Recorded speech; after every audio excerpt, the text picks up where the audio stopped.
He comes back and he talks.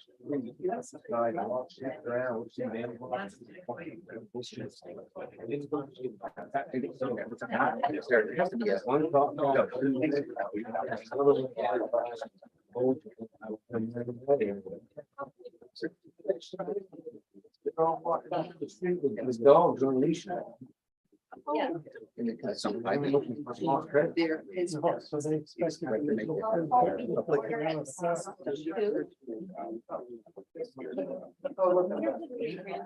we able to get that? Yes, it. Well, Yeah, it's an event. There you go. Quiet.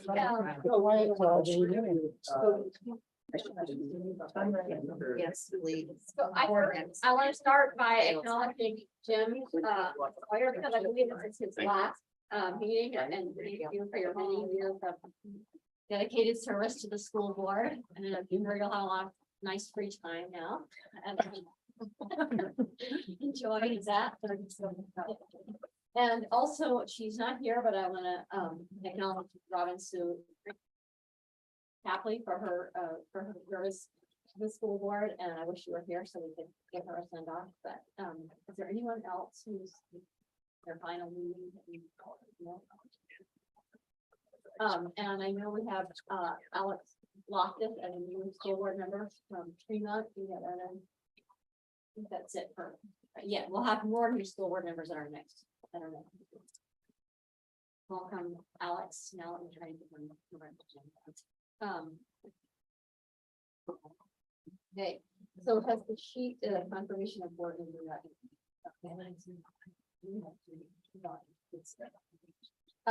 Barry, the vouchers, make sure that you check your emails for the vouchers as they go around and sign them so that everyone. Is there public comment? Okay, we will go into reports and updates now. Superintendent's report. So. What's that? Oh.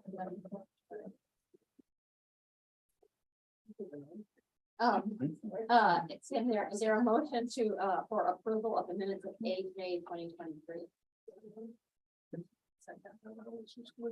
Any discussion? All in favor? We're gonna smooth the room around and.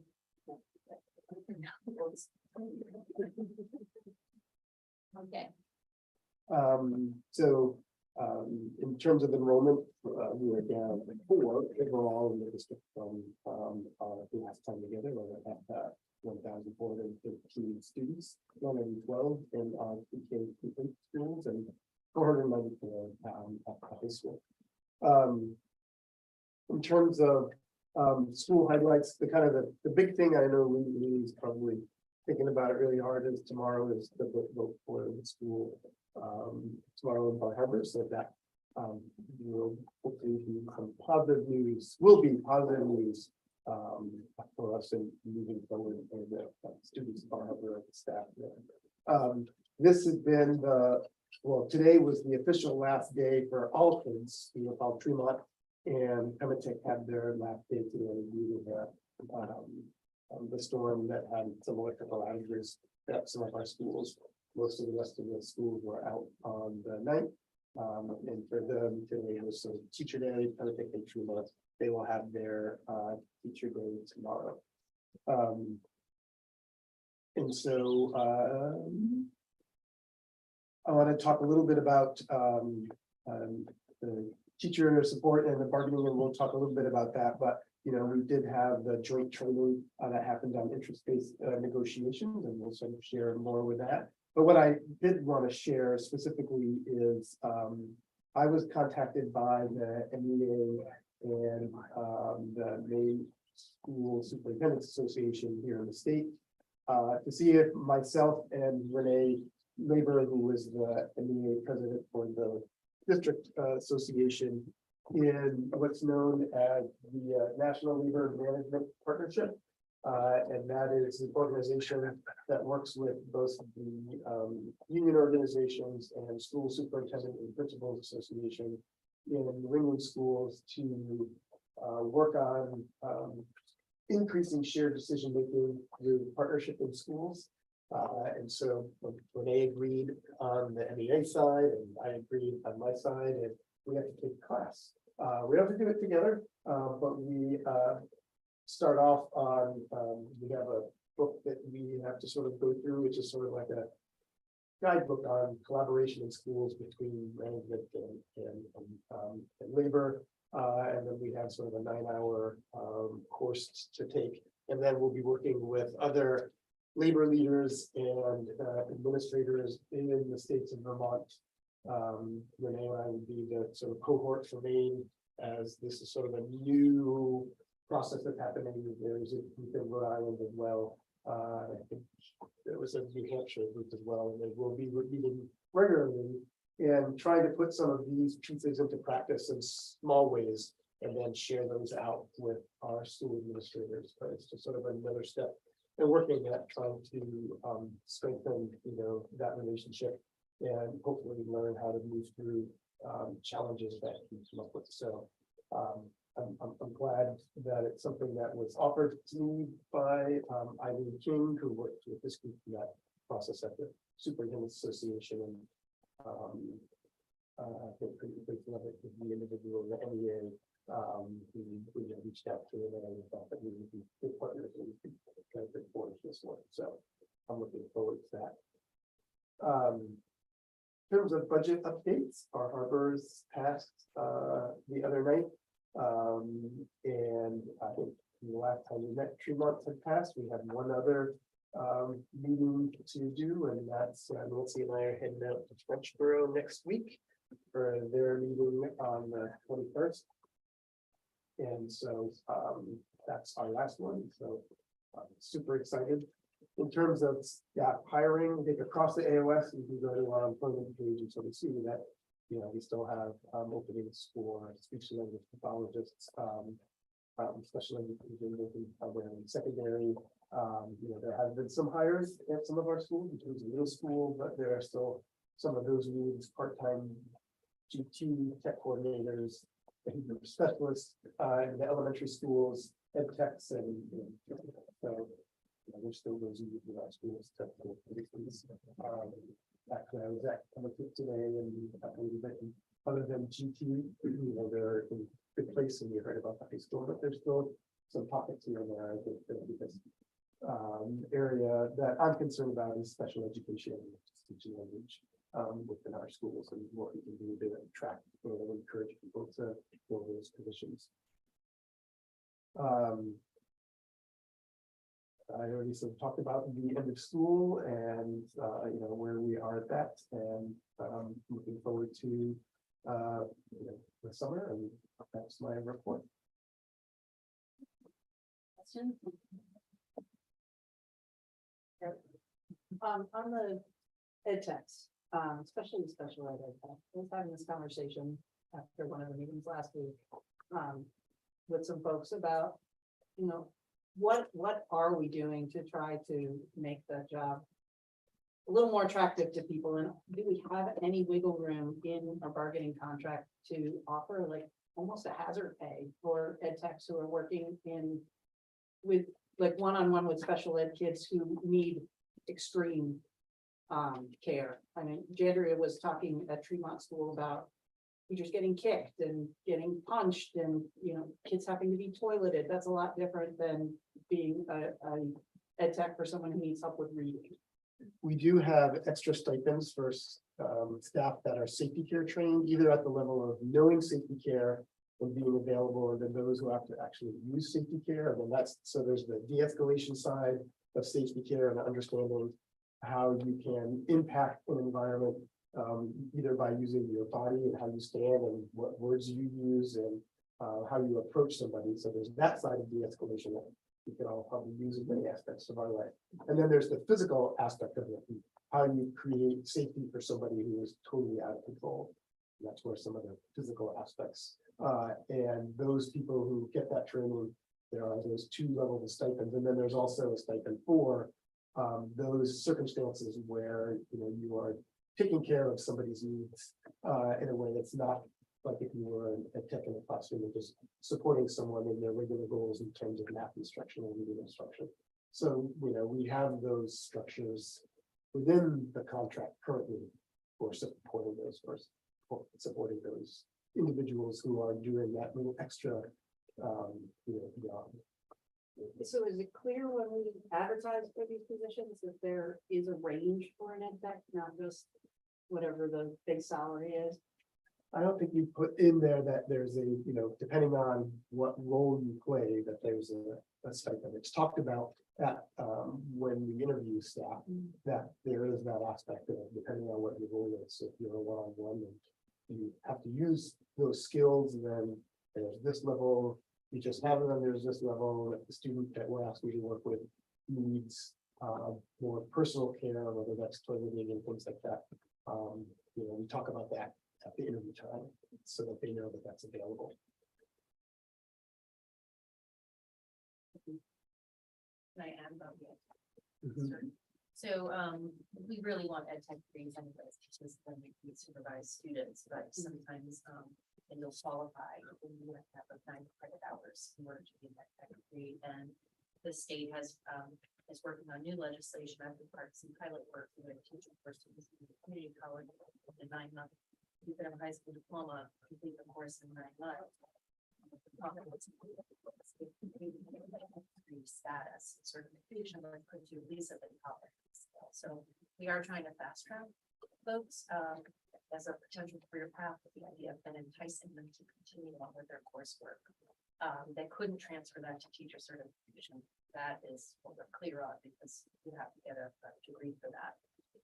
But there are creative ways for trying to continue to help people get a living wage.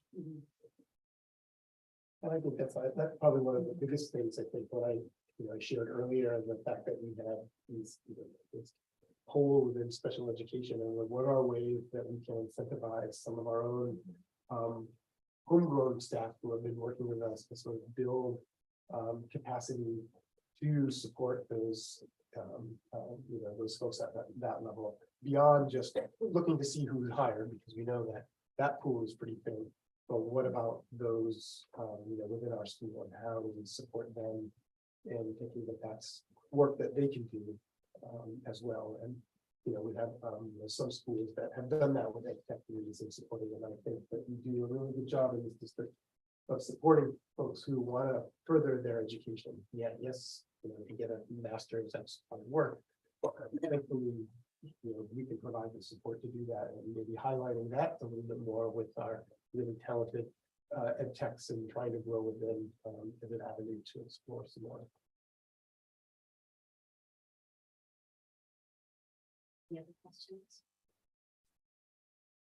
Okay, that brings us to the that's update, which we just talked about. Yeah, so there's just 3 things that we can talk about it at the high school meeting. So we've had Haley Ward is working with us. They're the engineering and environmental consultants that are working with us on our wastewater and understanding the PFAS within our school. We are awaiting the final testing results. We've tested all the 7 areas that I talked about the last time we talked about that. The various ponds and the wells, and surface water, and all those to get a sense of environmentally, so where we stand outside of the school, outside of drinking water. And then the final piece is still awaiting word from the DEP. It was shared that based on self-reporting back in April, that there was a potential violation of water escaping the ponds. We have not received that report from the DEP at this time, so we're still awaiting that so we can act upon it. But Haley Ward is working on already taking a look at the integrity of our ponds to be able to give us a really good sense for the trustees of what the school needs to do. So as soon as we have all of the results, then we'll make sure I'll put those together and get those out to an interpretation of what that means. You're putting information on that website. Yeah. for us, And then there'll be a forum. forum on the 21st of August. That will help gather, hopefully we'll have some more information, we'll definitely have more information for the award, but we'll also have a really good sense of other areas, whether it's standing water or wells that are monitoring PFAS there, or at what level. Where is that one? Well, I think it's Still getting built, there was Oh. transition in the in the office, office. Will it be like attached to anyone's website? it'll be somewhere on the AOS website. We have a new, website, what that looks like, when we have new people still learning Edleo, which is the platform that we use, that's gonna be something. We have to make sure that everyone knows how to do that, so then we can put that information there.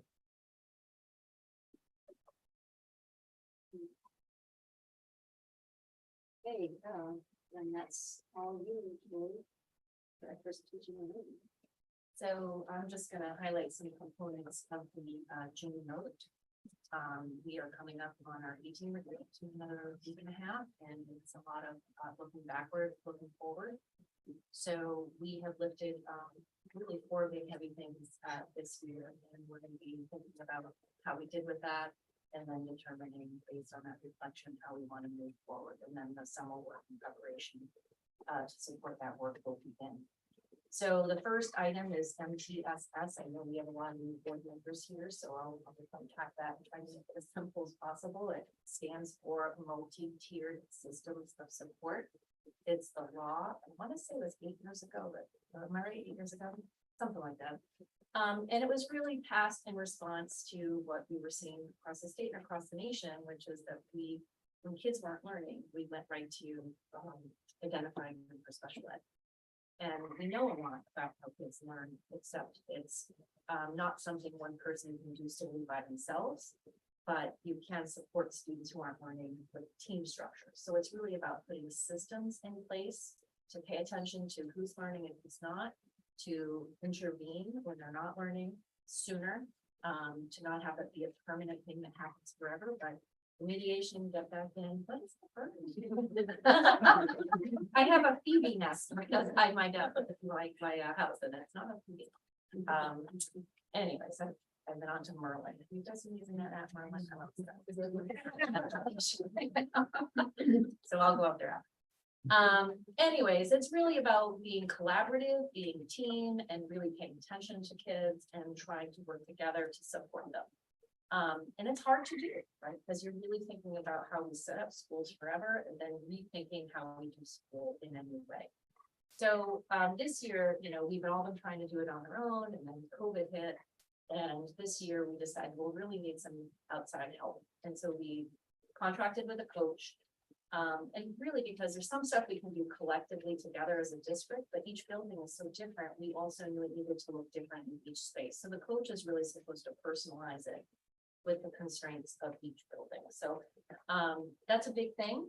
And it has different stages. It kind of stage 1, stage 2, stage 3. Stage 3 is like special ed, but stage 1 is just good teaching and learning.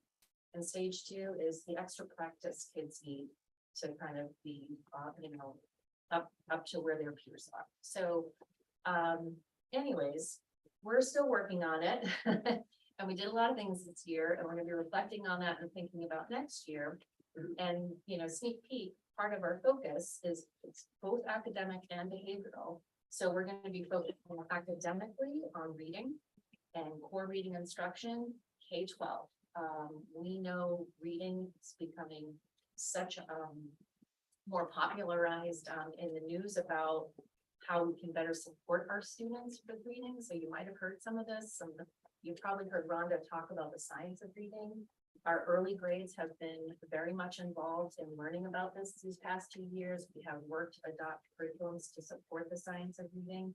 And we also know we've been doing some work to say, well, how do we help kids who've already missed that early instruction with the science of reading to catch them up? And so the old middle and high school kids who haven't quite developed the command they need for reading and in the information age, it is being, deemed as the next civil right, that, reading is a basic civil right, everybody needs to have mastery of. So we are definitely having a very concerted academic focus on that.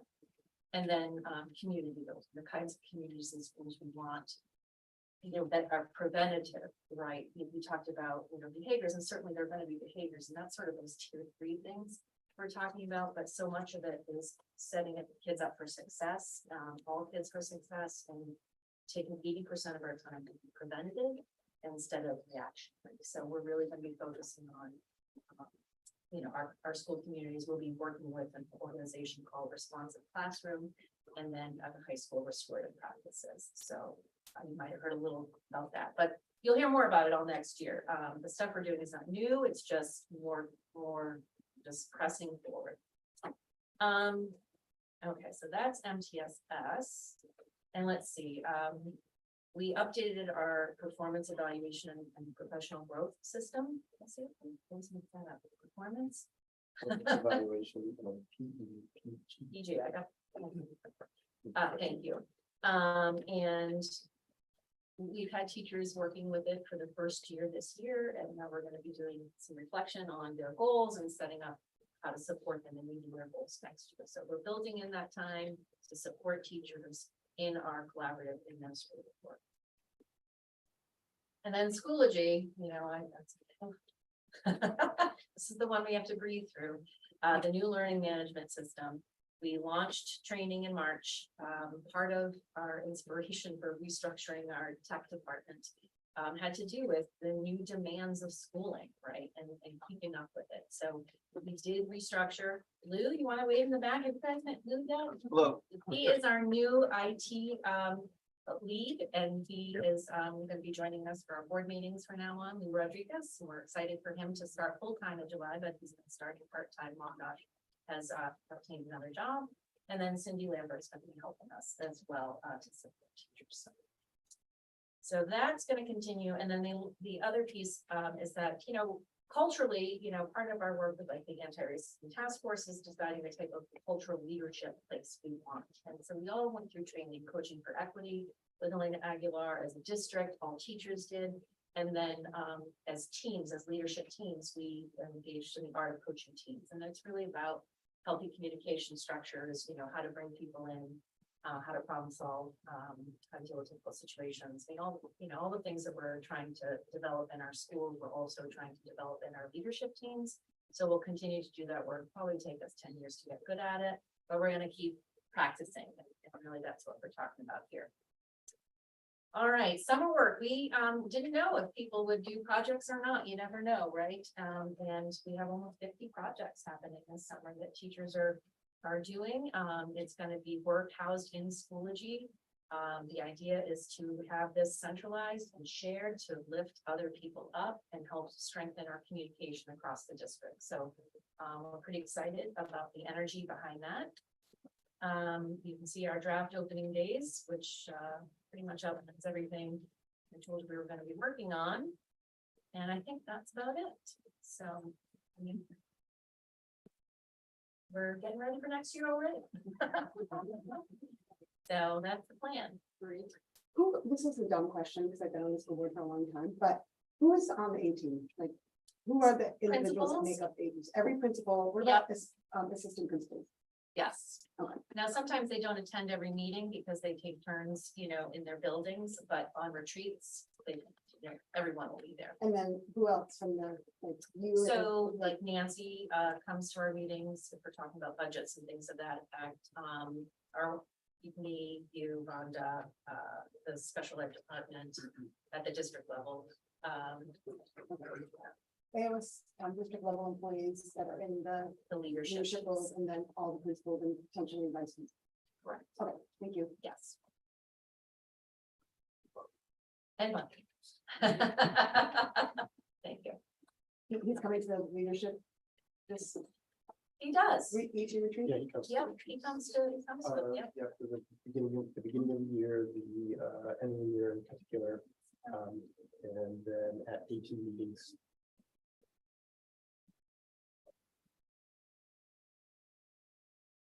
We did.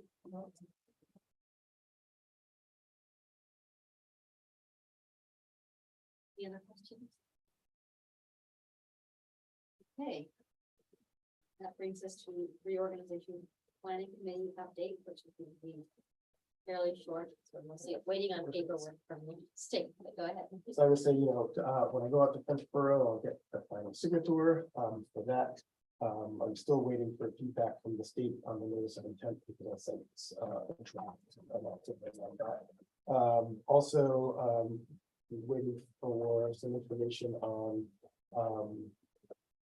who it is that will represent the towns. There's a question of that in terms of what that looks like in terms of a specific select board member or something different. So Bill Stockmeyer, who is working with us on that, is getting back to me on that. And then we sort of looked out to think about and looking through July and August of dates of when we'll be meeting with towns. So once I have those answers, hopefully in the next week or so, then working with the reorganization committee members to pick days to go to a select board meeting and talk, or town council meeting, talk about the other members of the team. And as you know, as we talked about before, whoever the municipal member is, that municipal member and the member of the school board will work together on how to choose the individual from the town, the town community member. That's how it's written in the statute.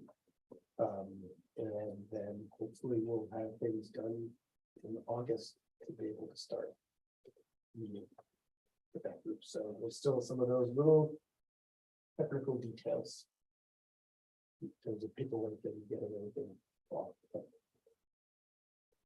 we're moving along thoughtfully. Any questions?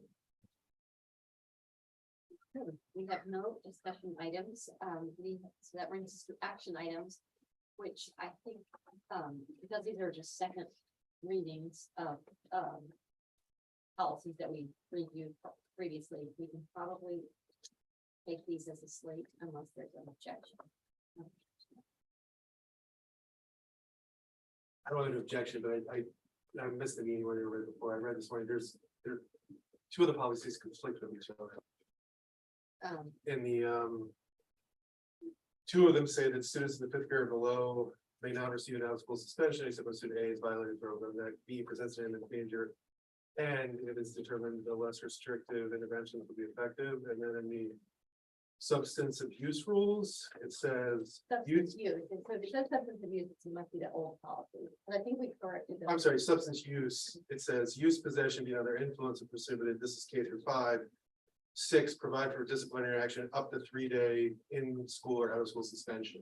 So one policy says you can, and then this, and it could be fixed by. By law, you can't suspend them out of school, I believe, is that right? Correct. Yeah, so it's the in-school option. So that just needs to be amended. That was just must be a typo, because we did fix that. Yeah. Well, Thank you. okay. So with that, have you fixed that? Yeah. Yeah, so. We could take them as a slate, because that was part of the revision, was to comply those with the law, so somehow that must have gotten fixed, retweaking, but, there a motion? I move this slate. Second. Okay, any discussion? So if we move this slate, it will include whatever. Yes, it includes the amendment, yeah. Any more discussion? All in favor? All opposed? Okay, any other business? Future agenda items, I know we'll have our standing updates, we will have, we're having a policy meeting in 2 days, so we'll have probably policies from that, first reading from that. And there will have some, if we don't meet in July and August, we'll have some back to school updates. Anything else? And then so.